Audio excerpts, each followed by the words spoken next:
أعوذ بالله من الشيطان الرجيم. بسم الله الرحمن الرحيم. هل أتى على الإنسان حين من الدهر لم يكن شيئا مذكورا إنا خلقنا الإنسان من نطفة أمشاج نبتليه فجعلناه سميعا بصيرا إنا هديناه السبيل إما شاكرا وإما كفورا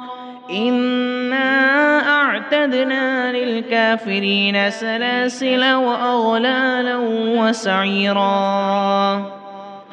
إن الأبرار يشربون من كأس كان مزاجها كافورا عينا يشرب بها عباد الله يفجرونها تفجيرا يوفون بالنذر ويخافون يوما كان شره مستطيرا ويطعمون الطعام على حبه مسكينا ويتيما وأسيرا إنما نطعمكم لوجه الله لا نريد منكم جزاء ولا شكورا إنا نخاف من ربنا يوما عبوسا قمطريرا فوقاهم الله شر ذلك اليوم ولقاهم نضرة وسرورا وجزاهم بما صبروا جنة وحريرا متكئين فيها على الأرائك لا يرون فيها شمسا ولا زمهريرا ودانية عليهم ظلالها وذللت قطوفها تذليلا ويطاف عليهم بآنيات من فضة وأكواب كانت قوارير من فضة قدروها تقديرا ويسقون فيها كأسا كان مزاجها زنجبيلا عينا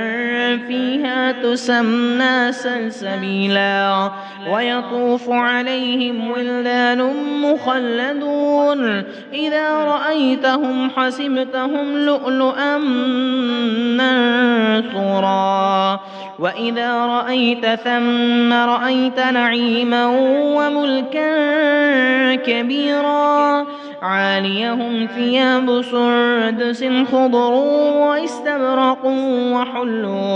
وحلوا أساور من فضة وسقاهم ربهم شرابا طهورا إن هذا كان لكم جزاء وكان سعيكم مشكورا إنا نحن نزلنا عليك القرآن تنزيلا فاصبر لحكم ربك ولا تطع منهم آثما أو كفورا واذكر اسم ربك بكرة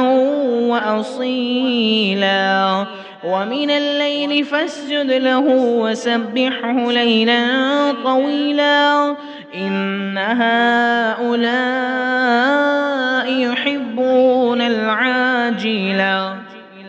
يحبون العاجلة ويذرون وراءهم يوما